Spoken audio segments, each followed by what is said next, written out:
Spirit, lead me where my trust is.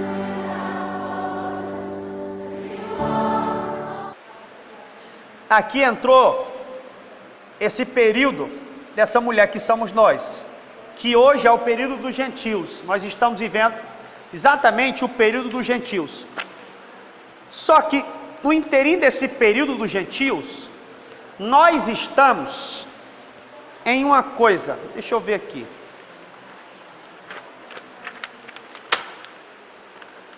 Olhe para cá. Vocês conseguem ver? Percebem?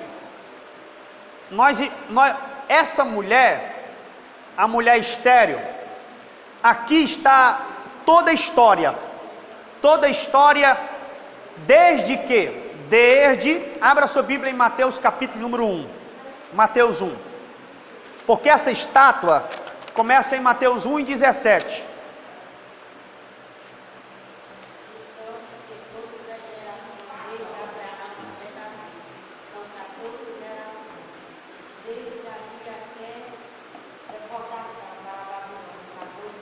Aí, parei.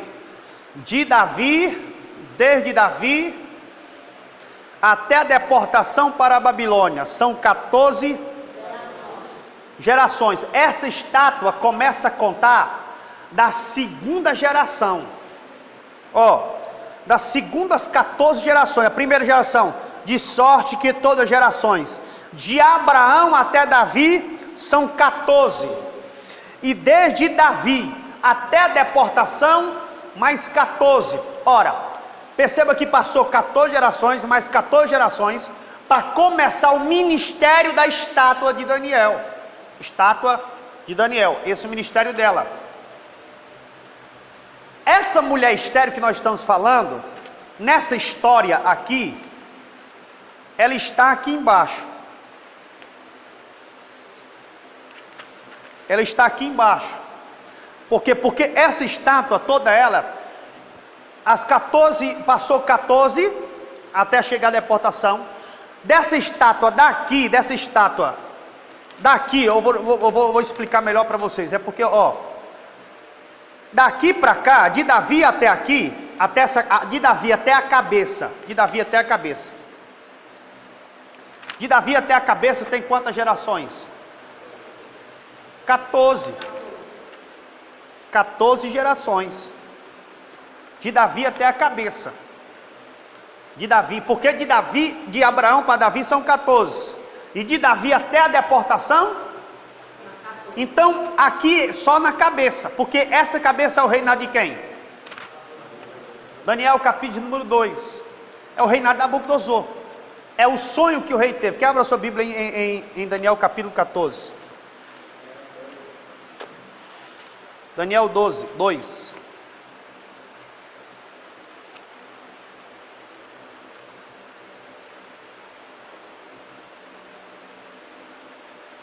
Pode abrir Daniel 2. Vocês leiam aí.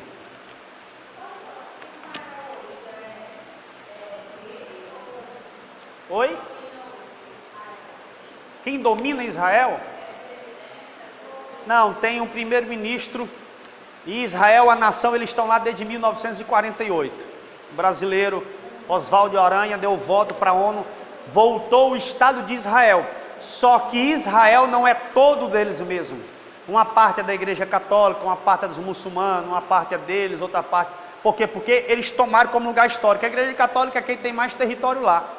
A Igreja Católica, lá onde Jesus, o tanque de Betesda, o lugar do Getsemane é da Igreja Católica, lá onde morava a mãe de Maria, que tem a igreja de Santa Ana, que está lá, a mãe de Maria, mãe de Jesus. Então, lá, enfim, e uma parte é dos muçulmanos. É tanto que onde é o local do templo, que é o Monte Moriá, lá é dos muçulmanos. Onde está a mesquita lá.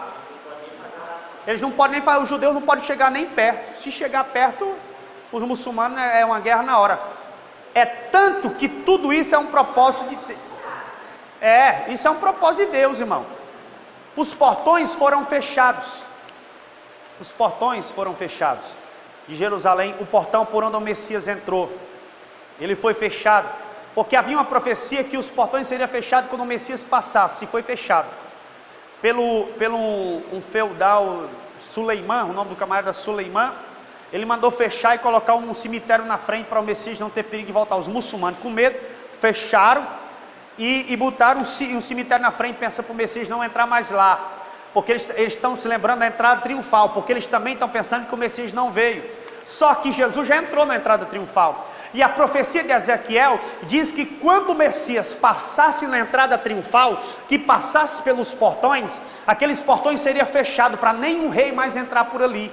E aconteceu o que Ezequiel profetizou. Quando Jesus entrou, bendito seja o que vem em nome do Senhor, aqueles portões depois, em umas décadas, veio, Tito derrubou Jerusalém, nenhum rei mais entrou. Quando Jerusalém foi reedificada, então veio um homem e fechou aqueles portões, dizendo, e botou um cemitério na frente, o Messias não entra mais em Jerusalém. Só que eles não sabem que o Messias já entrou, porque eles também, o Jesus já passou, ó, já faz tempo. Quer ver para mim dar essa profecia para você? Abra sua Bíblia em Ezequiel aí.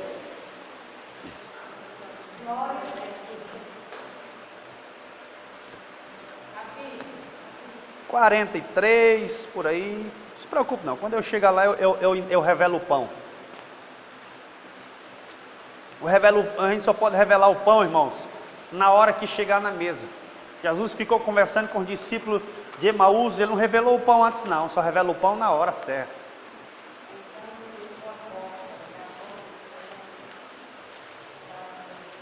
Ó, Ezequiel 44. Ezequiel capítulo 44, quem achou?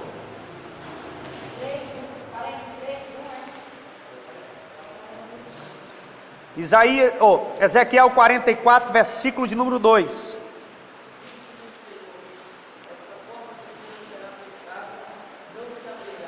Ninguém entrará por ela, porque o Senhor Deus de Israel entrou, por isso está. Quem foi o Deus de Israel que entrou por ela? Hosana, Hosana, é o que vem em nome do Senhor. E essa porta, depois que o Messias entrasse, que está lá em Israel até hoje, que pena que não era para estivesse aqui para me mostrar a porta para vocês lá de Jerusalém, o portão. Tivesse colocado o data show, nós temos que ensinar com o data show aqui, irmãos.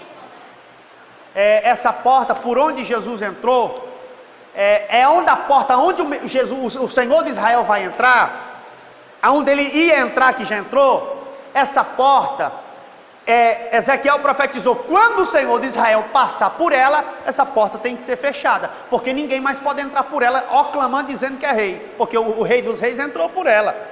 Então Jesus passou por ela dizendo santo, santo. Só que os muçulmanos, também não crendo em Jesus, que Jesus é o rei, com medo que o Messias vai entrar por ela, que Jesus não vai entrar, que ele já passou, isso em Mateus capítulo 21, pensando que Jesus iria entrar, o que ele fez? Fechou a porta e colocou o cemitério na frente, pensando que Jesus vai entrar por ela. Jesus já passou faz tempo, há 2000 e poucos anos. Eles fecharam essa porta, irmão, no ano de 1542. Um muçulmano chamado Suleiman, no ano de 1942, os muçulmanos, 1542, os muçulmanos cumpriram essa profecia. Os muçulmanos não sabiam, mas estavam cumprindo a profecia de Ezequiel 44. Às vezes, sem saber, o inimigo está cumprindo a profecia para nos ajudar. Ele é Deus, Ele é Deus. Aí a porta está fechada até hoje. Eles fecharam para o Messias não entrar, só que o Messias já passou, fazia tempo. Já entrou por ela. Aí, quando Jesus passou, ela foi travada e ninguém mais entra lá. Então tem muitos espaços em Jerusalém que não é dos judeus. Tem muitas coisas lá em Jerusalém que é dos muçulmanos. É tanto que, lá na frente eu vou falar mais disso, não vou nem falar mais nada não. Lá na frente eu vou falar disso quando o anticristo reinar, o que é que ele vai fazer. Então, quando nós estamos de Davi até Nabucodonosor, 14 gerações, de Davi até essa cabeça, são 14. Aí aqui o rei vai ter um sonho, Daniel capítulo 2, abre aí a sua Bíblia em Daniel 2.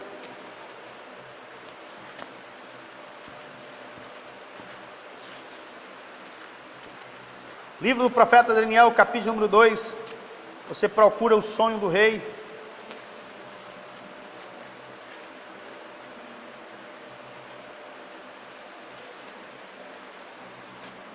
O sonho de Nabucodonosor. Vamos lá.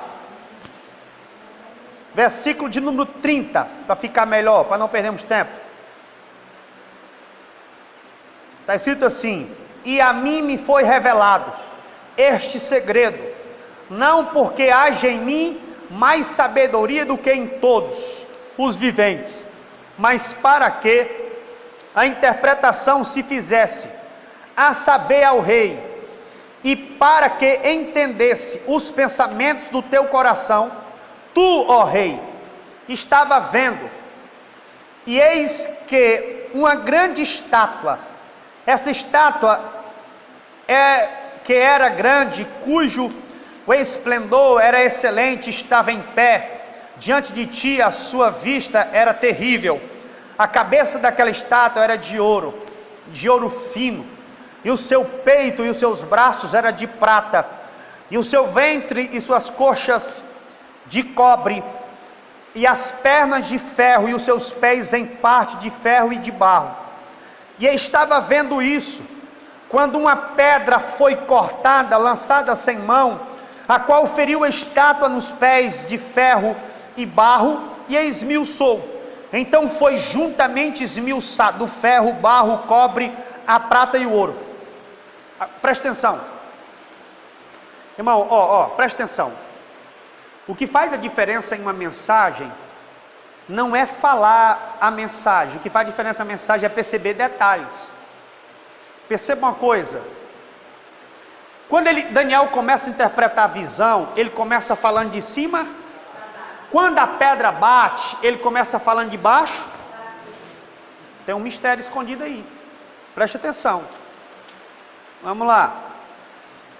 Olha o que ele diz.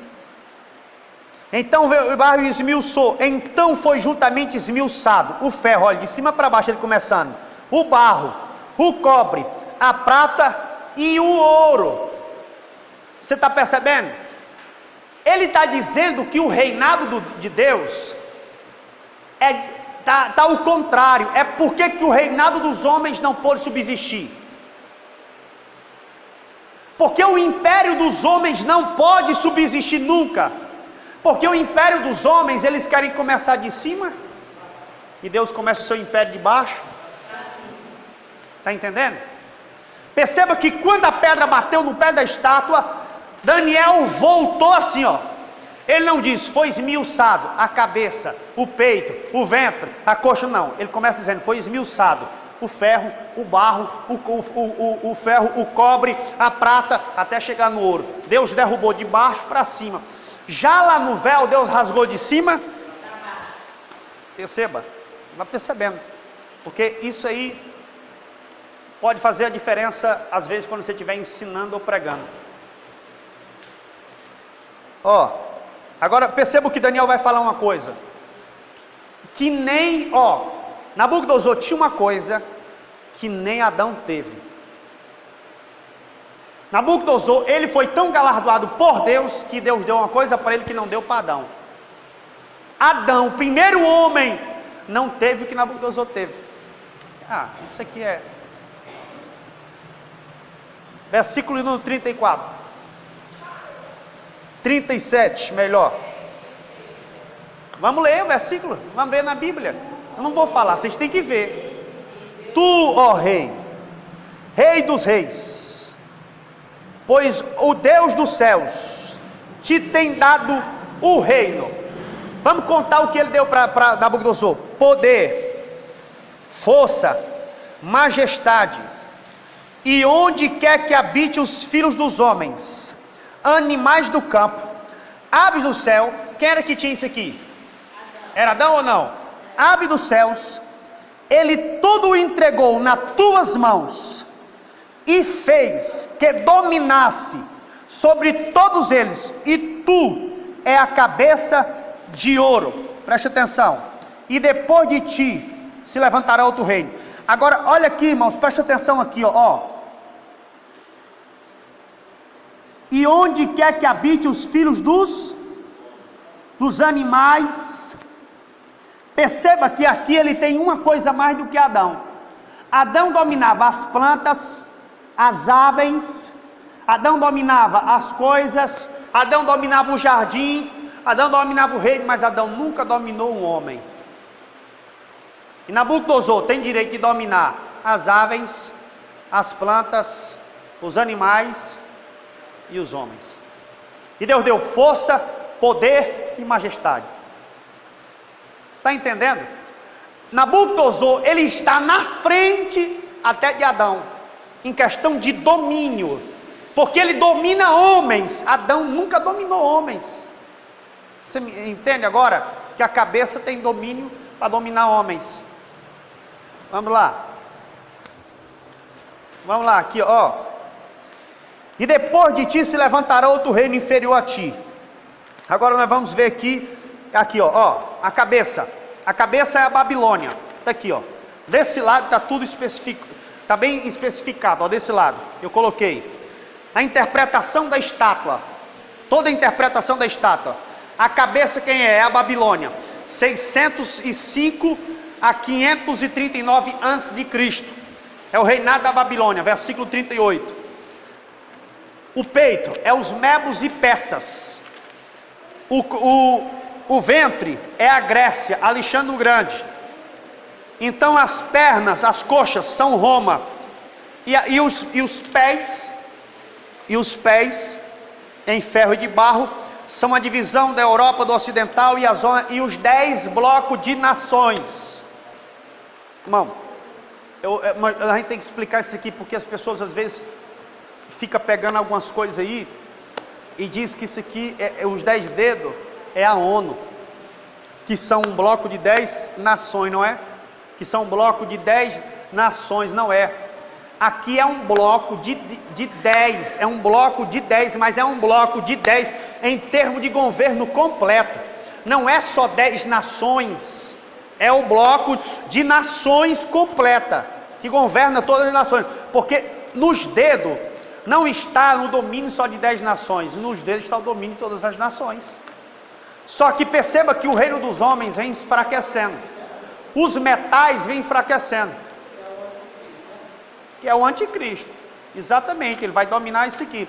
Perceba que, então aqui irmãos, ó, aqui é Nabucodonosor, a cabeça, o peito é os Medos e Persas. Onde é que os Medos e Persas conquistou o reino da Babilônia? É simples, Nabucodonosor conquistou do rei Neco do Egito. Já leu isso? Já leu? Do rei do Neco do Egito. Ele toma do Egito a Babilônia. Então os Medos e Persas vêm e conquistam ele. Aonde foi que os Medos e Persas conquistou? Isaías 44, versículo de número 13. Isaías 45 é onde entra os Medos e Persas. Os Medos e Persas vão chegar e vão tomar a cabeça, que é o reinado de prata. O reinado de prata dos Medos e Persas. Só que eles são os Medos e Persas são dois povos unidos. Então eles vão tomar. Aí quando é que eles vão tomar? Lá em Daniel capítulo 5, no banquete de Belsazar. Está vendo-se um banquete de Belsazar? Ele faz um banquete com os utensílios do Senhor. Daniel já tinha percebido que os 70 anos já estavam chegando, se aproximando. Então Belsazar vai fazer um banquete com as coisas do templo do Senhor. Ah, irmão, você quer ver deixar Deus irado? Toque nas coisas do templo. Você quer ver deixar Deus macho? Toque nos seus vasos de ouro, aleluia. Meu Deus. Se tocar nos seus vasos, vai ter que tocar em Deus. Então Ciro, que era rei dos Medos e Persas, Isaías 44, a partir do 13 até o capítulo 45, descendo, fala que os Medos e Persas vão vir para tomar, para pegar essa cabeça e tomar o reinado da cabeça. Os braços de prata vai ocupar o lugar da cabeça. E quando eles vêm para chegar na Babilônia, o que Ciro faz? Eu já teve uma aula, eu já dei para vocês mais ou menos como foi. O que Ciro faz? Ciro pega, desvia o leito do rio da Babilônia, manda um dos seus soldados entrar, ele entra e fica lá dentro, em uma noite. Na noite em que, possivelmente na noite, a Bíblia diz, na noite em que Belsazar fazia o banquete, aí entra a escritura, aí Deus com seu dedo vai escrever. Irmãos, Deus escreveu poucas vezes com seu dedo. Deus só escreveu a lei para Moisés, Deus só escreveu na parede de Belsazar, e Jesus, né, lá em João capítulo 8 que escreveu no chão. Só essas vezes. É as vezes que ele está usando o seu dedo para escrever. Mas a sentença que ele vai dar é uma sentença de juízo. Daniel capítulo número 5. Aqui vai entrar os Medos e Persa. A estátua, essa estátua, irmãos, os irmãos que têm um pouco de conhecimento sobre o que eu estou falando aqui, essa estátua está no capítulo número 2. Essa estátua é o sonho que o rei teve. Essa estátua é totalmente escatológica. Essa estátua aqui está falando dos governos desde a Babilônia até a pedra vinho. Está entendendo? Até hoje. Então Jesus, quando ele veio, ainda estava também no período dessa estátua. E quando Jesus nasceu, ele estava onde, pastor? Quando Jesus nasceu, estava nas pernas da estátua. Porque quem governava aqui, nas pernas da estátua? Roma. Quando Jesus nasceu, estava nas pernas da estátua. Foi o período em que ele nasceu. Porque Daniel viu o que o rei viu, é uma coisa muito antecipada lá na frente. Então Ciro veio e entrou, tomou a Babilônia. Passando-se ao cabo de alguns dias, então veio agora, Deus vai levantar Alexandre o Grande, como já falei para vocês. Irmãos, se vocês puderem, assista o filme de Alexandre o Grande, procure na internet. Quem já assistiu o filme de Alexandre o Grande aqui? Já assistiu, não? Quem assistiu o filme do Alexandre o Grande? Passou na Globo, passou na Record. Não, que na verdade não uma facada, foi envenenado. Não assistiu, não? Alexandre o Grande. Vocês podem procurar na internet o filme do Alexandre o Grande. Procura Alexandre o Grande. É um filmaço. Tem uma cena que é meio forte, mas dá para você assistir. Porque os reis da época, irmãos, os reis babilônicos, os reis Medos e Persa da época, principalmente da Grécia, eles eram homens de guerra, mas eles gostavam de homem. Mulheres era só para ter filhos, porque havia uma crença que mulher foi a desgraça da humanidade. A crença que havia é que as mulheres, eles sofriam por causa da culpa das mulheres, porque a história de Adão e Eva ainda estava impregnada na mente deles. Não, mulheres era só para ter filho, mas amor mesmo ele sentia pelos homens. É tanto que Aquiles... Oi? Não, eu tenho minhas convicções, não foi para você assistir, não. Eu tenho a história aqui. Nessa tela aqui, ó. Aqui está gravado, aqui não sai mais não. Então, esse filme, irmão, ele é fenomenal. Por quê? Porque Alexandre o Grande, foi Deus que levantou ele. Alexandre o Grande, ele é o que, pastor? Nessa estátua. Alexandre o Grande, ele é o ventre da estátua. Ele é esse ventre da estátua aqui. Então, esse reino aqui é maior do que esse é maior do que esse, mas só que o maior vai sendo vencido pelo menor. Está entendendo? O maior vai sendo vencido pelo... Jesus falou várias vezes sobre o menor vencer o maior. Então essa estátua, o menor vai vencendo o maior. Agora, Alexandre o Grande, ele foi influenciado, irmão, que é o reino da Grécia, que é a Grécia. Ele foi influenciado por um outro filme que você assistir, é outro filmaço. Aquiles, Troia, procura a história de Troia. Já assistiu Troia? Pois é, muita gente não sabe que aquele filme ali, às vezes você está assistindo... Pois é, tem gente que não assiste esses filmes e não sabe que essas histórias estão encaixadas na Bíblia. É tanto que quando começa Alexandre o Grande, está escrito assim, 333 anos antes de Cristo. Por quê? Porque esse é período interbíblico. Pastor, quando é que aconteceu a história de Alexandre o Grande? Não tem aquela folha branca da sua Bíblia? Não tem? Aquela folha branca? A história está ali dentro. Aquela folhinha tem 430 anos aproximadamente. Aquela folhinha branca que está ali no meio. Então, a história da Grécia, essa estátua, presta atenção, essa estátua, do ventre para baixo, do ventre até as pernas, é período interbíblico. Eu não sei se alguns irmãos estão pegando isso aqui. É isso a falta de fazer introdução bíblica. Porque introdução bíblica você vai saber o que é período interbíblico, o que é período antediluviano. É a falta que faz. Porque eu tenho certeza que eu estou falando de período interbíblico e tenho convicção que alguns não estão entendendo nada. O que é período interbíblico? Período interbíblico é os anos de silêncio que Deus ficou em silêncio.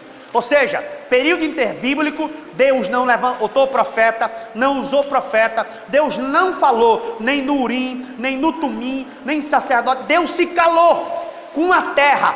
Foi a mesma coisa que Deus disse assim, ó, eu vou passar 430 anos sem ter contato com a terra, com ninguém. Nem anjo vai descer, nem Urim, Tumim vai acender, nem nada eu vou usar mais ninguém. Deus ficou 430 anos em silêncio, sem fazer, sem falar nada. Ele estava fazendo, mas não falando. Está entendendo? É o período interbíblico.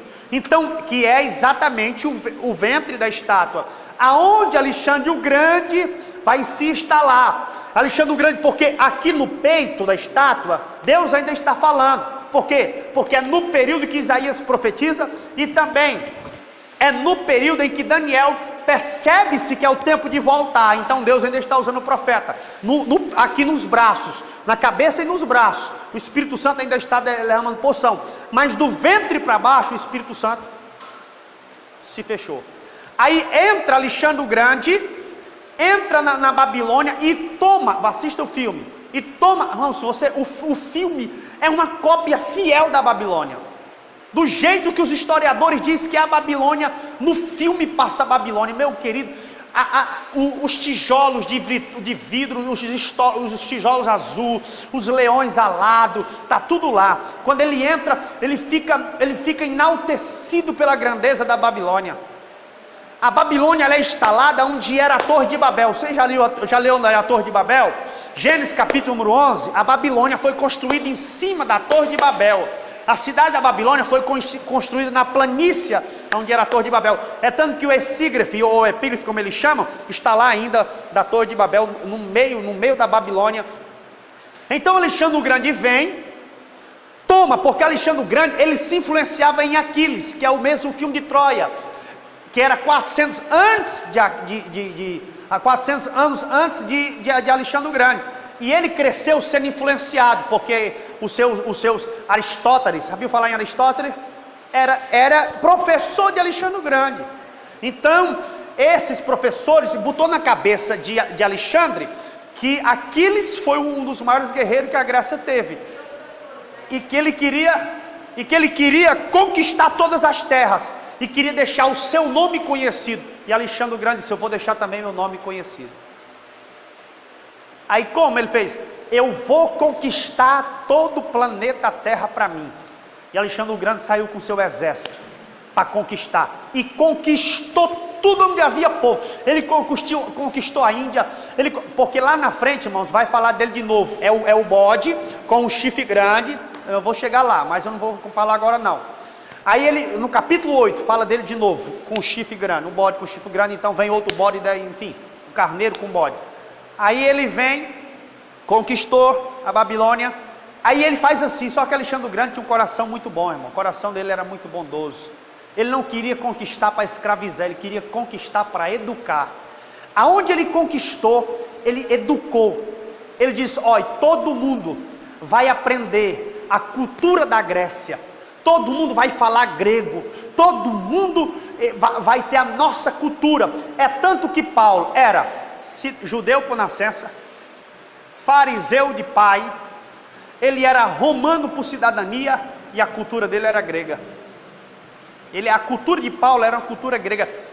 Toda a cultura da época de Jesus, eles eram gregos, era uma cultura grega, eles viviam. É tanto que Roma, quando dominou, Roma adotou a cultura grega para eles. E Roma tinha muita coisa da cultura grega, da vertente grega. Então, quando Alexandre o Grande fez isso, e como disse para vocês na passada, Alexandre o Grande implantou o grego em todo lugar. Quando Jesus veio, todo mundo falava grego, e Jesus falava o grego koiné. Aí, o que foi que Alexandre o Grande... Para que Deus, pastor, mas por que Deus usou Alexandre o Grande, que é o ventre da estátua? Para quê? Deus usou para que o evangelho, quando viesse ser pregado, não tivesse nenhuma barreira, todo mundo falasse a mesma língua. Quando os apóstolos chegou na Etiópia, falava grego. Quando os apóstolos chegou na Índia, a língua grega. Quando chegou em Roma, grego. Falava todo mundo em idioma, então ninguém tinha dificuldade de entender o evangelho. Deus trabalhou em tudo isso no ventre da estátua, ele estava trabalhando. Vocês estão entendendo? Aqui era o ventre. Esse Alexandre, ele tinha... Aí ele teve a esposa e os reis dele tomaram, envenenaram ele foi traído, envenenaram, tanto que o filme termina, envenenaram ele, depois que envenenaram, os 4 reis, Ptolomeu e outros tomaram, um foi para o Egito, outros foi... Não, isso é mais futuro ainda, porque dentro da escatologia, é impossível não falar de Alexandre o Grande. Dentro da escatologia. É tanto que lá no Egito tem uma cidade chamada Alexandria, em homenagem a Alexandre. Já viram falar? Quem se lembra da época dos alexandrinos, lá em Atos capítulo número 6? Tudo isso tem uma influência. Então, é isso, irmãos, que nós temos que conhecer a história da Bíblia. Nós temos um livro que não sabemos nem a história dele. Não sabemos nem quais são as pessoas que estão envolvidas neles. Nós temos uma arma que não sabemos usar. Nós cristãos, a igreja, temos uma arma que não sabemos usar ela. Sabemos, às vezes pensamos, lemos 2 versículos e não, tá bom. Aprendemos 6 versículos, já acha que já é bom, já sabe pregar, porque aprendeu 6 versículos, 4 versículos. Não, irmão. A Bíblia não tem explicação para ela. Ela mexe com muita coisa, com história. Você vê que a aula passada nós falamos muito de matemática, botânica, história, ciência, filosofia, anatomia, tudo está aqui dentro desse livro, tudo você encontra aqui, não tem para onde ir. Pronto, nós vamos estar encerrando aqui no ventre, em Daniel, e depois nós passamos por reinado de Roma, até chegar nos pés da estátua. A escatologia vai começar daqui em diante. Vamos passar pelo Leviatã. Deus abençoe os irmãos.